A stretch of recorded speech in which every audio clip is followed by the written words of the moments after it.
Hello, my name is Pastor Stephen Kim of Healthy Expressions. I am happy, so happy to be here.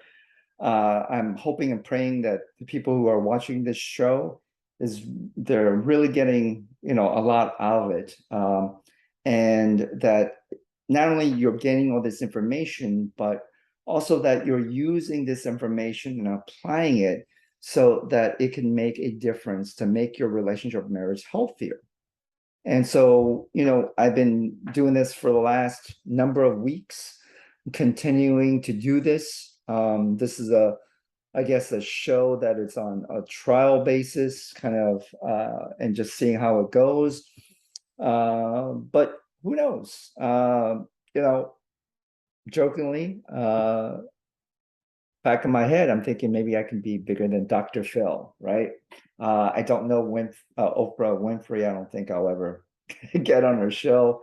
But I just want to thank you for watching and telling others. Please tell others about this show, and that you're learning a lot. But I also hope that you can, get a piece of paper and pen or iPad and write down these notes so you can remember it, so that maybe you could talk about it with your significant other or spouse, and really, work on some bad habits and to replace them with some good, healthy habits to make your relationship or marriage even better. So, what we're going to talk about today is very interesting. It's called love languages. Now, people think that you know you love someone and they all react the same way or they receive it the same way, and that is false. Just also, there are different types of love. You have love for your parents, love for your significant other or your spouse, love for your kids, love for your job, love for your friends. Like, there's a lot of different kind of loves. But if you really want to specifically hone in your love toward your significant other or spouse, you need to really pay attention to today's video, today's teaching of love languages. And so when I first learned about this, it was very interesting, and it really opened my eyes to, and it really helped me to love the other person, love my uh, girlfriend that, back then, who later became my fiance, who later became my wife. And, as you know, two people are not the same. You can have twins and they're different personality, likes, dislikes. And so it's very arrogant of you to say, you know what, this is how I perceive love. So I'm going to use that same style toward my significant other or spouse. You cannot do that. That's why I tell people relationships and marriages are hard. Like, you can't really stay the same. We change over time, right? We're not always going to be in our 20s. We're some of our thinking and things that we enjoy, we don't enjoy later on. For example, I used to love crowds. I used to love going into a crowded movie theater, a crowded mall. Now that I'm a lot older, I don't like that. I don't like crowded malls. I don't like so I'll go to the mall in the weekday. I will go. I will not go during from November to January, because that's the holiday season and a lot of people are there, so I don't go. Movie theaters. Mm-mm. I'll go on a Tuesday afternoon. No one's there. But we change, and so in order for your relationship and marriage to be healthy and to become stronger, you need to investigate and get to know the other person, because they will change over time as well. So I'm going to go over the five love languages. There are five. I think in the late 80s, early 90s, Dr. Gary Chapman, it was famous. He wrote a book. Maybe it's in your library or Amazon, you can order it. It's called The Five Love Languages. And he said that there are five major love languages that people accept. And so we're going to go over them. And toward the end, I'm going to throw a little twist. Okay, after explain the 5 love languages. So are you ready? Let me just get a glass of water.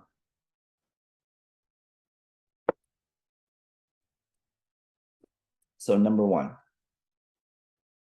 the first love language is a verbal, right? A verbal lovers. These are people that receive a lot of love when the other person speaks to them. They verbalize their love, like saying, I love you, saying, I appreciate you, or they encourage them, right? They say, wow, you cooked this dinner, it's amazing dinner, wow, you're very good, so there are people who receive love by words. I call it words of affection. So and I know that a lot of couples that I work with, they say, well, I don't just have one love language, which is true, but I usually say, what is your number one, the first one that pops up the most? And some, like the first one, verbal, words of affection. And these people really feel loved when the other person verbally tells them words of affection, things that really that they can hear that love from the other person. So that's verbal lovers or words of affection. 2 is time well spent. As long as you're together physically, you could be watching the paint dry on the wall and you are satisfied. You feel loved. You like to, physically be close to them. You like to cuddle. You just like them being in the same room. And so you could be in the same room and do different things. You could be reading the paper, playing a game, or the other person's there reading a book, but you just want to be in the same room together. But I usually tell couples, time well spent is, if you really want to fortify your love, and do something that both of you are actively doing. So yeah, I said that these people, they feel love just being around that person, but you want to kind of, increase it by doing something active. Watching TV is not active. You know, just being quiet and not communicating is not active. I'm saying, time well spent is when you kind of, do stuff like taking a painting class or taking walks, doing stuff together that you feel connected. And some people like that. So that's the second love language. The third is gift giver. So this is where all the girlfriends and wives, their eyes get big and yeah, like this. And the husbands and the boyfriends are like, no. Some people feel very loved by the other person when they are given gifts. Now, when I say gifts, it doesn't mean that you have to buy from Amazon or go to the store and buy something monetarily. You can give them a gift by being intentionally thinking about them. So you could write a note and put it in their lunch bag. You could if you're a poet and you didn't even know it, you could write a small poem, or you could make something for them. It's the idea that you're being very intentional about showing them how much you love them. That's a gift giver. So a person who enjoys receiving stuff, again, it doesn't have to be something that you buy, but something you're very intentional about to give to the other person. So verbal lovers, time well spent, and third, the gift giver. So these are three different ways the person feels loved. The fourth is chores. You're like, huh? Chores is when you're doing something for the other person. So if they ask you, hey, could you stop by the dry cleaners and pick up, my clothes, or filling up their gas tank or the car, like, and sometimes they may not ask you, but you just do it. You just do it because you love them, and that's how they perceive love. Um, this is a funny story. When my wife and I were first married for a few years, her birthday and Christmas would come around. I would give her, before the kids and before, so can spend a little bit more. But I would buy the expensive gifts and hoping that she would love it. When she opened it, she would smile and say thank you.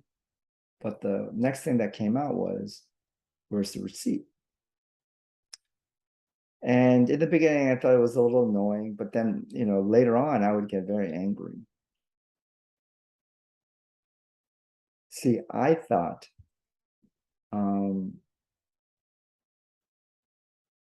that she was the gift giver, or the one that received gifts, she would feel so loved. And some people are like that, but she wasn't.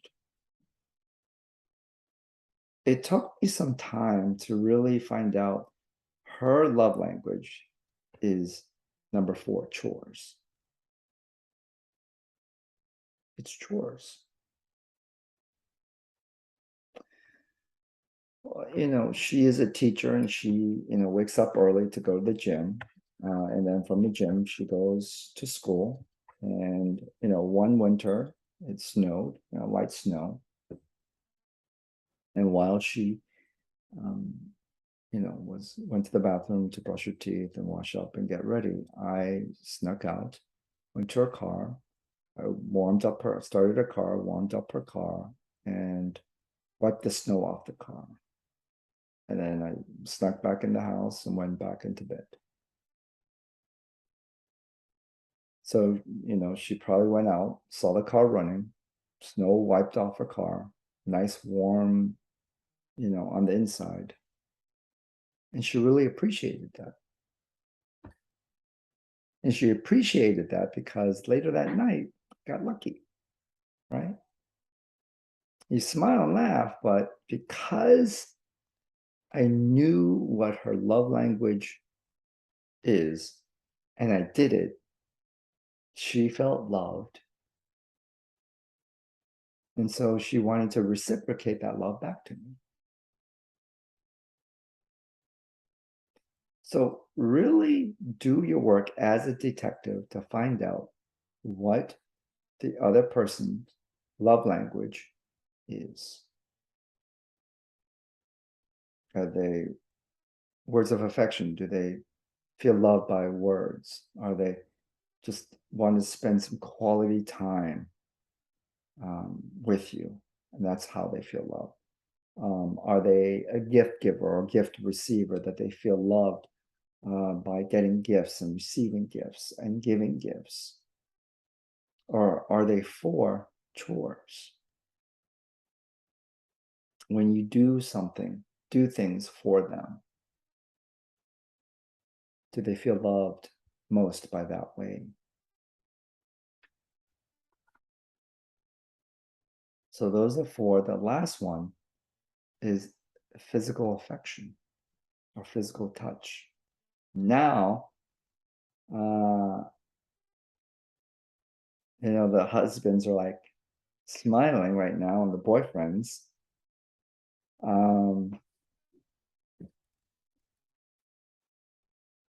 And the wives or girlfriends are shaking their heads. This is not sex. Yes, that's part of it. But physical affection is the person feels loved by just holding hands, putting their head on the other person's shoulders, hugging them, giving them a massage, stroking their hair, maybe rubbing their feet. When a person's love language is physical touch, and you do those things, you are telling them, I love you. It involves simple touches. Even sometimes when you talk to them, you know, touch them on the shoulder, or maybe you hold their face and just to before you kiss them or something. Again, this is not sex. It's more of that physical touch that makes the other person feel loved. So let's go through them quickly again. There's the words of affirmation. Okay, verbal lovers. Second is time well spent, or quality time. 3 is the gift giver, gift receiver. 4th is chores. And the 5th is physical touch. And so if you want to do something interesting, when your significant other or spouse comes home, you can ask them, what do you think my love language is, after you explain to them the 5. And then you guess theirs. And I think that'd be a very interesting conversation, and might some good conversation, good connection might come out of that conversation. And so I said before, at the end of these 5 love languages, there's something very interesting. The reason why your significant other or spouse, that they receive and feel loved in one of these 5 ways, there's a reason. There's a reason. The reason is the way they grew up, right? You weren't with them their whole lives. And the way that we grow up, we absorb things. I tell couples, you teach a child 2 ways: by information, you sit them down, you give them information, or 2, they just watch, right? They're watching, they soak things up like a sponge. And so in a positive light, we receive love in these 5 ways because that's how our family was. That's good, that's great. But in most cases, we kind of stick to one of these 5 love languages because we were lacking that growing up. That's the negative. So the love language that you really say, this is how I feel loved, or your spouse or your significant other say, this is my love language. In some or most cases, it's because that's we didn't have that growing up. And we need that now. See, I said my wife's love language is chores. My love language is words of affirmation. And I'm going to be honest here. I'll open up. I'm going to be frank. Not Steve right now, Pastor Steve. I'm going to be frank.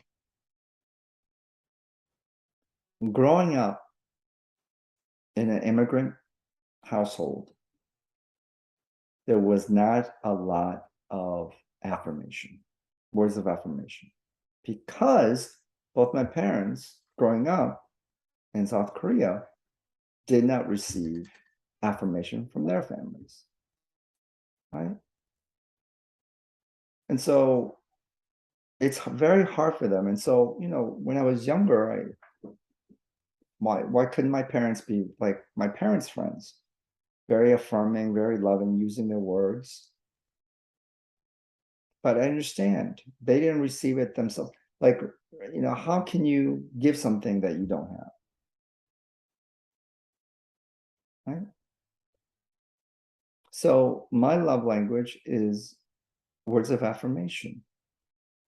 And so when my wife or even other people say, wow, Steve, you're doing a great job, or wow, it's amazing that you can do something like that, or wow, you're very good at that. I, I feel loved by that person because I didn't get that growing up. I think, later on in my mid-20s, that's when I first got it. Because I think my parents, again, we change over time. And they realized that they needed to verbalize the love from me and my sister. And so people who fixate on one of these love languages, let's take a look at them, is like mine, the words of affirmation. I didn't get that growing up. Is that yours? The time well spent. My parents worked a lot. So again, you know, there wasn't a lot of, time together on vacations or, stuff like that. They tried, but it was very hard. So if your is time well spent is maybe you didn't spend a lot of quality time with your family or your parents.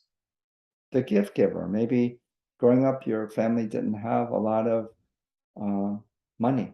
And so gifts or getting something new um, was not normal. Maybe you got a lot of hand-me-downs. So maybe this way you feel loved. This is the reason why. Chores. Maybe you're the one that had to do everything for your parents, for your family, and things weren't done for you. And so that's why we kind of linger over how we feel loved is when people do things for us. And the physical touch or physical affection you grew up in, maybe, there wasn't a lot of hugging, there wasn't a lot of cuddling, there wasn't a lot of holding your hand and stuff like that. And so that's why we, as an adult, we crave that, especially from if your parents are very close to you now that you're older and that you're dating or living with someone or even married. You want that. You seek after that because you didn't get that before, so you want that. So this would be a good exercise for you and your significant other or spouse to talk about what you think the other person's love language is, and then be able to explain why. And this is the thing that's really hard if you do this exercise. It's very hard for us to open up, right? Even if we're transparent and we like this, it's very hard, even for the people who are very close and communicate well with their significant other or spouse. Because we're always afraid that we're going to get rejected. So do this exercise, guess what the other person's love language is, then explain why. And when you explain why, you become very vulnerable, right? You're just saying, here it is. But that vulnerability causes you to connect with the other person and you get closer.